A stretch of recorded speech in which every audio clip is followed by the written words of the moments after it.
Well, this research reinforces our initial belief that it's possible to include the poor in our economic growth. It's possible to have a business strategy that addresses even the societal needs. And it also kind of reinforces from our experience on the ground for the last 5 years that we've been running Arogya Parivar in India that charity alone is not the right solution. And doing it through a very mutual growth or growing together is the right way to do it because it's sustainable. So this report definitely reinforces our initial belief. That's how I'd say it.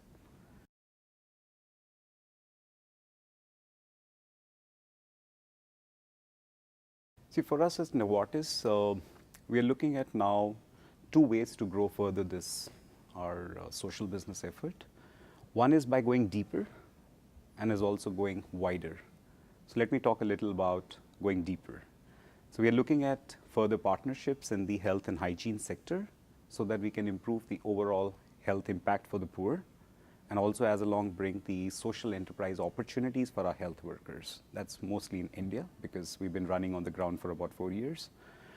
On the other hand, we are going wider by geographical expansions into few of the Asian and African countries. So it's a combination of both, yeah, going deeper and going wider.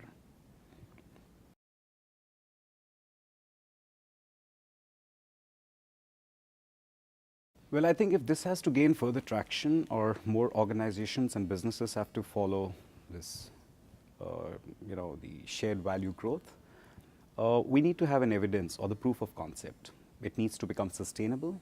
It needs to have scalability. It needs to prove that it's possible to serve the poor. So as this gets established, I think more and more businesses and more sector players will step in. And I think that's what is going to really bring the revolution and create the right impact. There is a lot of change that organizations have to make in their mindsets. You don't have to treat businesses and the act of giving as two separate facets. It's possible to have what I normally tell people to grow together. You can always have an economic growth strategy that is lending to a lot of benefits for the poor or for the society that you're operating in. And the old age classical approach of first doing a great business and then keeping aside certain pennies for giving away your charity, I don't think is the right approach.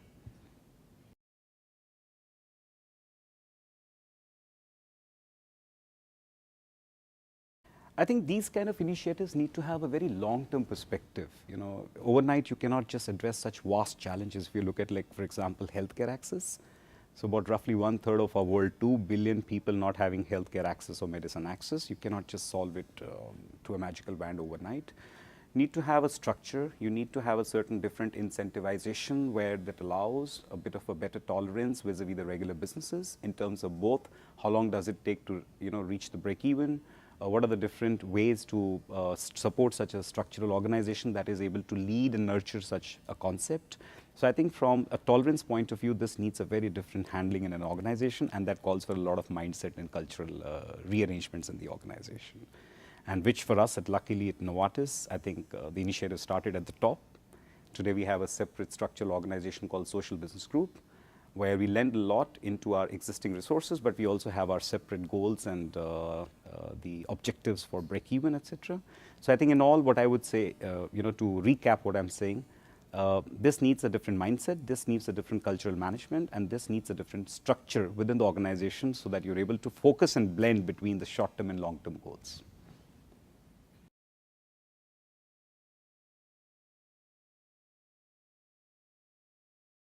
I can give you an example today. If you see that we are the first of its kind private sector initiative in India, where we started Arogya Parivar since 2007, that's led to improved medicine access for 42 million people.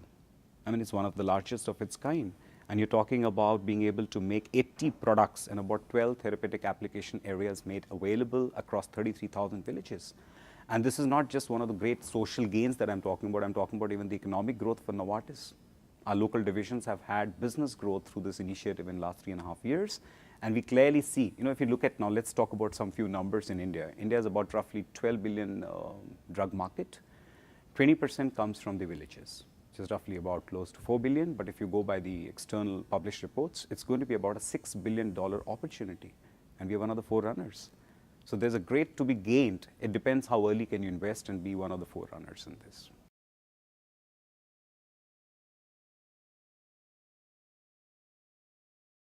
So we are working on many such areas along with these partners, but one of the noticeable ones which we've recently again inked is about tying up the microfinance institutions for supporting the development of local healthcare infrastructure in villages. Because we are appreciative of the fact, while we are motivating people to invest in the health in the villages, but if there's no local availability or if the quality of healthcare infrastructure is suboptimal, it's a non-starter.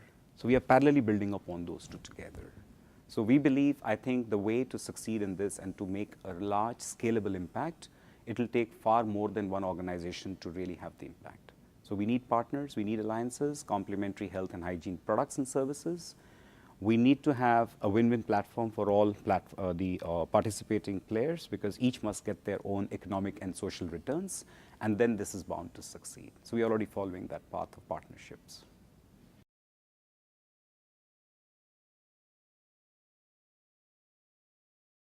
Let's first look at the aspect of going deeper. So therein we want to have partnerships on the nutrition, sanitation, water, and few of the medical devices. So that's how we want to bring broader health impact, and at the same time work along with the microfinance institutions to capacity building or development of local infrastructure of healthcare.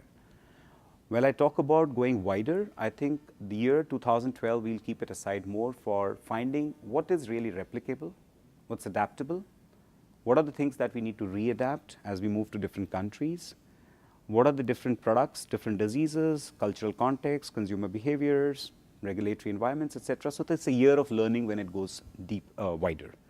So it's a blend of both, right?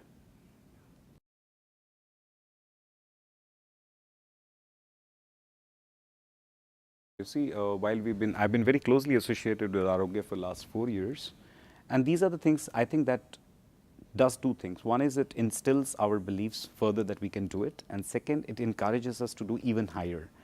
So when we organize these health educational meeting in the villages, I came across this lady, an elderly woman. I think she must have been about 60 years old. This was the year 2009. When we are conducting the health education meeting, these poor villagers tend to assume that we are one of the healthcare givers, like doctors or one of the experts in the field. So at the end of the meeting, she approached me and she started narrating some of her gastrointestinal disorder symptoms, and assuming that I'm a doctor, that I'll be able to bring some fast relief to her. So of course, being, I think, compliant both legally and ethically, I had to tell her, I'm not a doctor, but I can definitely refer you to the right doctor. And luck would have it that we had actually a city doctor along with us coming into the health camp the next door village. So we took this lady along with us. And you would not believe, this lady had been grounded from home, doing work at home or working in the fields for last almost 10 years for something as small as just acidic burns. I mean, something that could have been treated with a very small pill.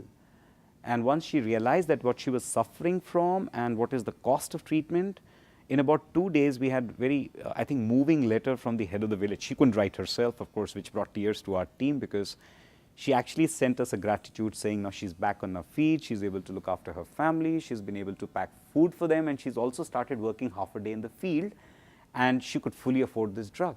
And before we actually came there, I think she was being ill-treated and mistreated by both the healthcare givers and the families. So I think these are the moving stories that we experience often in the villages, and I think these are these small little stories that give us the large inspirations to go further and go better.